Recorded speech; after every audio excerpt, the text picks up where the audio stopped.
So my question goes right along with what she had just said. Really? Yeah. And I have friends here with the exact same question. Really? So I feel like what the situation that happened was I did meet a guy, and we were both out of the vortex, and so he was my point of attraction that then I experienced that alignment, and so it was because of him. So then when he left, then it was that big drop. And so then I knew, well, I had to get back to that high-flying feeling. And so then I discovered you, and I understood, okay, so it was alignment with Source that was that high feeling. So Always is. And so, and it was that self-worth piece, because I did not have that at the time. Because it was very conditional on, well, now he doesn't like me, what does that mean about me? So I've been working on this, and I feel like it's just, it's like learning calculus or something. You're just constantly having new aha moments, and it builds. And my friends and I love talking about this at work, and so we're noticing every area of my life is changing. It's just good, better, and best.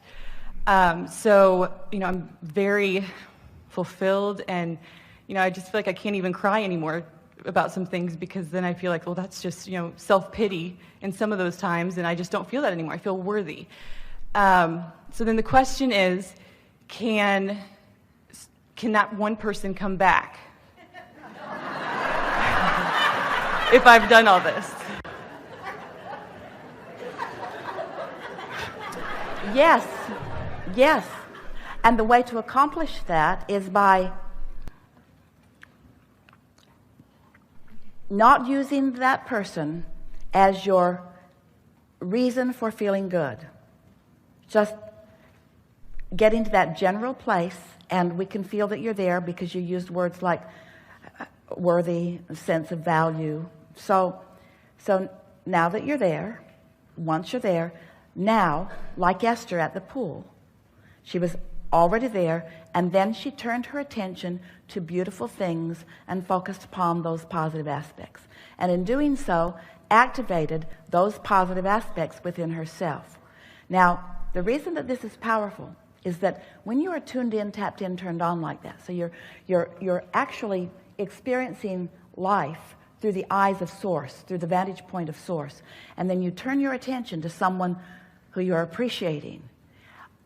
There is so much leverage in that. So if that person is anywhere in the vibrational vicinity, your strong attention to it will be like a moth to a flame. In other words, that's exactly what happens. However, we want you to look at it just a little bit differently than that. Everything that we said there is accurate. But this is a piece, if you will look at it differently, in this way that we're about to say to you, you'll feel the ease of accomplishment magnified. So, remember that it's about attraction. And remember that you're wanting your path to unfold beneath your feet, and you're wanting to realize it. So, you sifted and sorted, and you put something that you really want in the vortex. And the universe has got it all lined up. And there are lots of paths to lead you to it. So your work is to get into the place of realizing that path. So we want you to try just a little less. We want you to try a lot less. We want you to stop trying to make it happen. And we want you to think in terms of letting it happen. So you say things to yourself such as, I collected the data and I know what I want. And now I'm in a place of alignment so that the universe is bringing it to me. So you're allowing it to flow to you, so you're not trying so hard. So then when ideas about this particular person come into your mind, that's a manifestation. That's not you trying to make it happen. That's you receiving a vibrational picture that's an indication that the path is unfolding. Can you feel the difference? There's a difference. There's a difference between making it happen and allowing it to happen. Okay. So talk to your friends less about it, because that's sort of hyping it up, that's sort of jacking it up, it's sort of trying to make it happen, and it messes up the energy. So we knew that was a problem, so we decided to put that on the shelf and stop talking about that every day at lunch. So we're So because you've already done the work. This is the thing that most don't understand about this business of creation. The contrast caused you to do the work. You did the work, you put it in the vortex, and source is on it. So now all you have to do is be in a place where you're not holding it apart. Where you're holding it apart when you're efforting, you're holding it apart when you're conniving, you're holding it apart when you're manipulating and trying to make it happen. What you want to do is get into that place of pure appreciation. Okay. And that's why we say, just think about some butterflies and blue glass and feathers for a while and watch the love of your life flow right into your experience. That's the way that it works. But when you're focused upon the love of your life not being here, focused on the love of your life not coming, I really like this person so much who isn't here. You don't mean to do it, but that since that's okay. the current condition. Since that is the current condition, which you would like to be different, you're blocking an improved condition by your awareness of the current condition. Did you hear that? Never said it better. The what is so loud that you can't allow what you want instead. Ooh. You got that, didn't you? Uh-huh. So how do you satisfy yourself? By thinking about things that feel good. By thinking about... Esther sat for one day, not all day, but the day that for the time that she was sitting, and she just wrote the word fun over and over and over again. Fun, fun, fun, fun, fun, fun, fun, fun. And the more she wrote it, the more she sort of got in the spirit of fun. And then the word fun sort of morphed into other words like clarity, and she thought about how much fun clarity is. And expansion, and she thought about how much fun expansion is.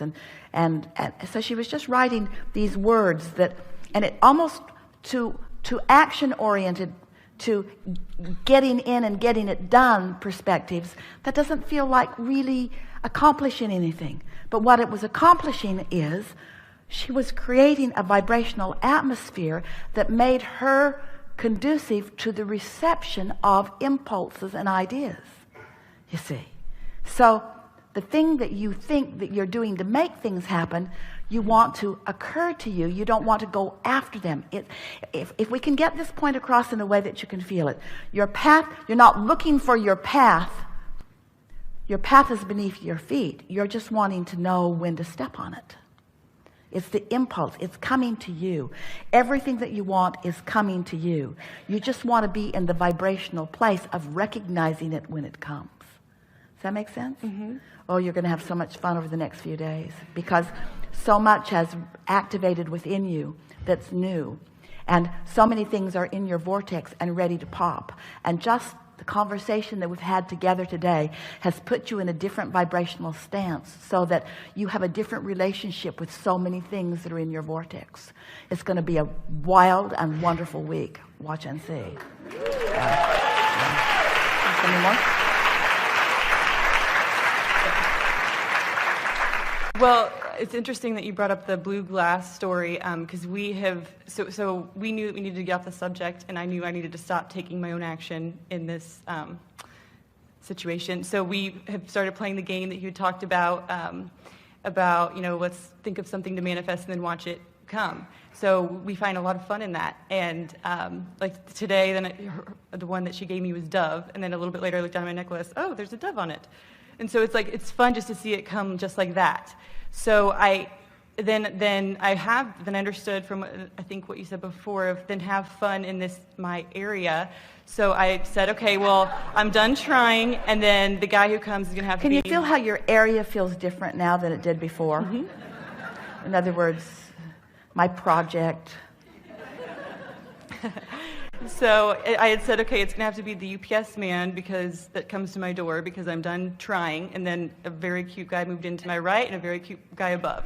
So I'm having fun with it now. So am I lightening it? And I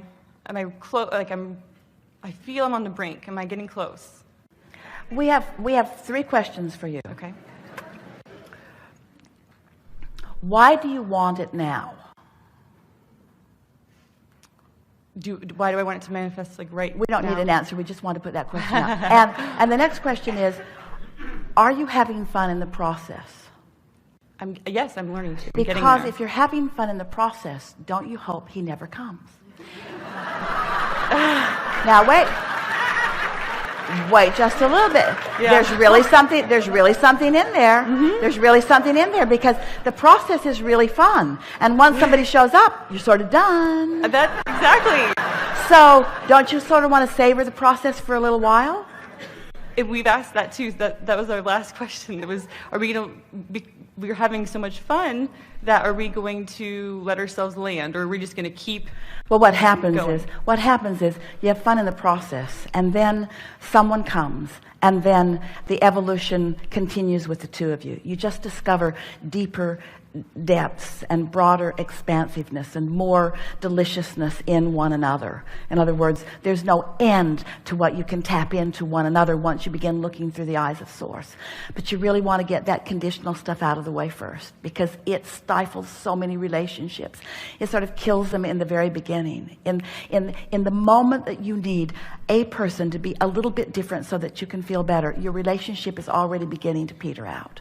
But when you have discovered that you are unconditional in your joy, and here is this person that the universe has delivered to you that fulfills so many of the things in your vortex, things that you'd forgotten you even put there, you begin to discover. And then as you continue to expand, you see, because all day, every day, together you'll be putting more things in, and all day together you'll be discovering more things in one another. In other words, you are never-ending resources with each other. We do not want to give you the impression that you just have to keep moving from relationship to relationship in order to be fulfilled. But we do want you to know that you've got some more stuff that you want to get done before that one comes, in order to set the basis of this long experience of living happily ever after that you're reaching for. Okay. On the brink? Absolutely. Fun in the process? Yes. But if you can take the urgency of the time out of it and focus for a little while on how much fun you are enjoying the expansion of your own understanding of what you want, then each of these people that flow into your life experience, and there will be a few of them that will come and go and come and go and come and go, each of them will add immeasurably to your understanding of who you really are and what you really want. Okay. We think this is a really good time for a segment of refreshment. Thank you.